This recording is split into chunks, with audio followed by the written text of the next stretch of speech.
naman tungkol sa kahandaan niya sa posibleng panibagong impeachment complaint na isusulong sa susunod na taon.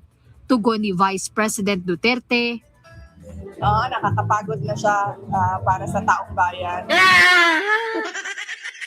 Nakakapagod na siya para sa taong bayan. So pag may impeachment laban sa yung mapapagod taong bayan, ang taong bayan yung mapapagod pag may impeachment. Hindi naman kami pagod. Hindi naman kami pagod. Baka ikaw. Baka ikaw yung pagod at nanginginig ka na sa takot. Pero ang taong bayan, mukhang masaya pa nga yung taong bayan. Diba? Pinapalayas ka na nga dyan eh. Bumaba ka na sa pagka-vice mo, Vice President. Diba? Bumaba ka na. Kasi ang taong bayan, pagod na po sa katamaran mo. Yan naman yung totoo eh. Yung impeachment na yan dahil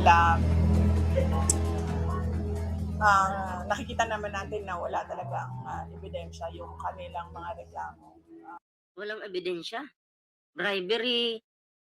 Diba? Pagbabanta sa buhay ng Pangulo. Impeachable yan eh. Bribery, panunuhol.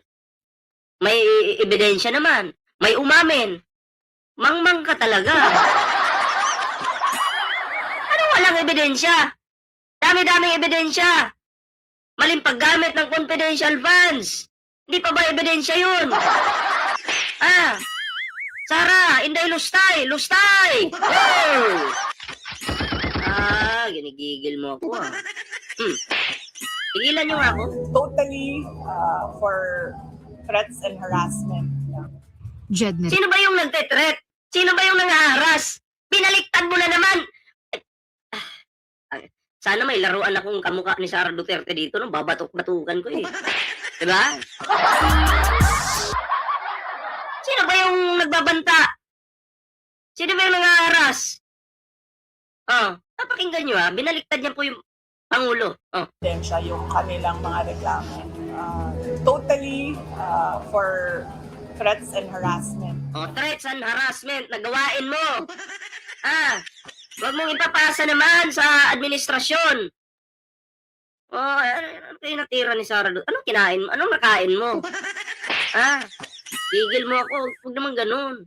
Sara, mahiya ka naman. Taga Davao ka pa naman. Pero ikaw pala yung tamad ng Davao City.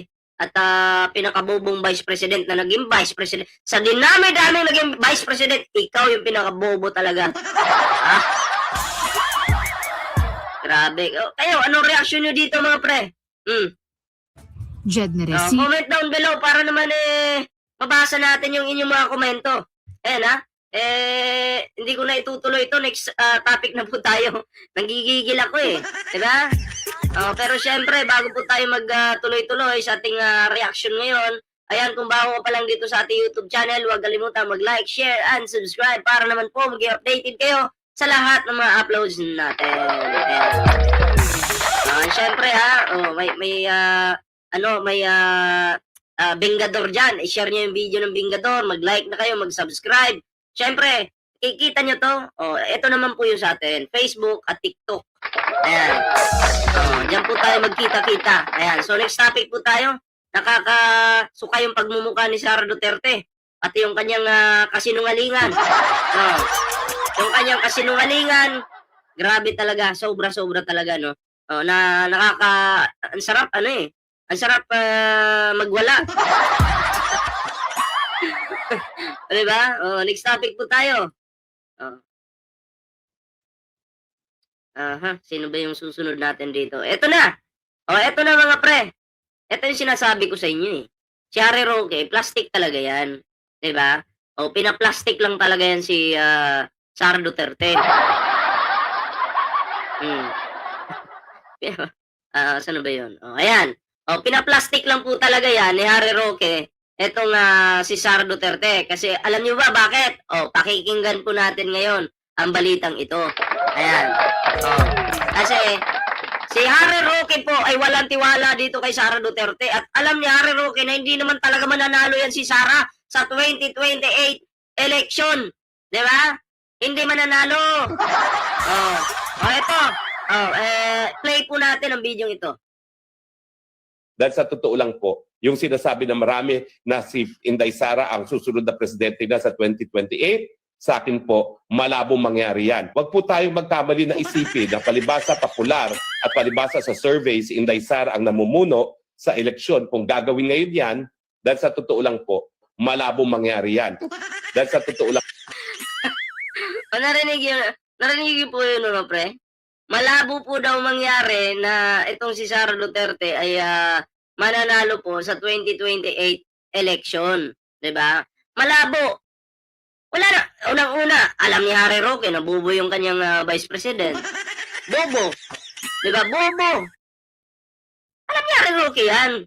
Kaya nga lang, no choice na po si Harry Roque. Kaya na pinagtatanggol si Sara Duterte. No choice na po. Alam niyo bakit?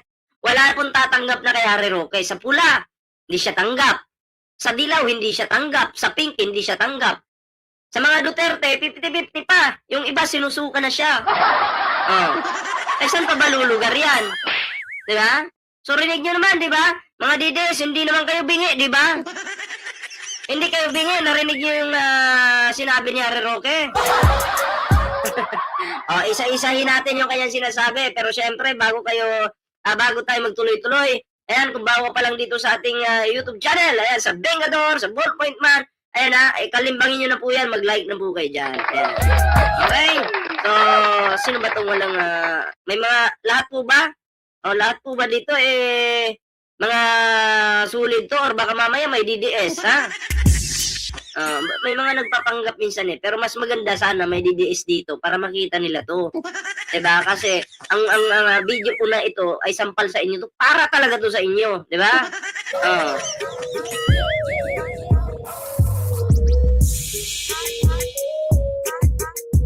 Ayan na, mag-like na po kayo dyan. Ito na, isa-isahin po natin. Dahil sa totoo lang po, yung sinasabi na marami na si Inday Sara ang susunod na presidente na sa 2028, sa akin po, malabong mangyari yan. Alam nyo na, ibig sabihin, malabong mangyari yan na si Sara Duterte ay maging presidente ng mga tanga. Sa tanga, pwede. Pero presidente ng Pilipinas, hindi pwede. Malabong mangyari yan, di ba? Napakalabong mangyari pag ganun. So, ano sa tingin nyo mga pre? Ano sa tingin nyo? Pabor ba kayo sa sinasabi ngayon ni Harry Roque? Pabor po ba kayo o siyempre pag DDS ka, hindi ka pa pabor? Hindi ka pa pabor dyan. Ang sasabihin mo, wala, si Harry Roque, duplikara yan. Diba, yari ka Harry Roque, bakit ka kasi nagsalita ng ganyan? Lalo ka tuloy aawayin ng mga kapwa mo tanga ngayon. Diba? Ng kapwa mo bobong didilis. Tuloy natin. Huwag po tayong magkamali na isipin na palibasa popular at palibasa sa surveys, si Inday Sara ang namumuno sa eleksyon. Kung gagawin ngayon yan, dahil sa totoo lang po, malabong mangyari yan. Malabong mangyari. Malabong manalo. Diba? Pero syempre, yung mga vlogger ni Sara Duterte, papaasahin kayo niyan. Ang sasabihin, hindi, malakas naman si Inday Sayad Sayad tuloy. Si Sara Duterte, malakas naman yan Diba? So, papaasahin kayo para yung pera ng mga vlogger-vloggera na yan ay magtuloy-tuloy. Diba? Paasa lang ba? Alam nyo naman yung mga didilis, mahilig magpaasa. Diba?